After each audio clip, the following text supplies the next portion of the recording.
নমস্কার বন্ধুরা, তোমরা সবাই কেমন আছো? আশা করি সবাই খুব ভালো আছো, আর আমিও ভালো আছি। আমার পরিবারে তোমাদের সবাইকে স্বাগত। আর আজকে হচ্ছে একটা ছোট্ট মিনি ব্লগ নিয়ে তোমাদের সাথে চলে এলাম। আজকে সুমিতাদি আর চিকুদার 25তম অ্যানিভার্সারি। প্রথমেই তোমাদেরকে বলে রাখি, আমি কিন্তু একটা বড় ব্লগ তোমাদের সাথে শেয়ার করবো। এখানে ছোট্ট করে দিলাম হচ্ছে এই যে সুন্দরীকে দেখে কত সুন্দর লাগছে, একদম নতুন মেয়েদের মতো লাগছে। দাদাকেও তোমরা কেমন লাগবে, দাদাকেও খুব সুন্দর লাগছে। এগুলো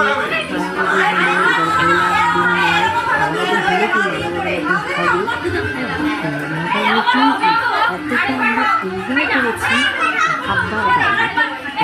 এরপরে আমরা আরও সুন্দরভাবে ভিডিওটা আনছি, একদম পুরো ভিডিওটা ফার্স্ট থেকে একদম লাস্ট পর্যন্ত সবটাই শেয়ার করবো। এখন ভিডিওটা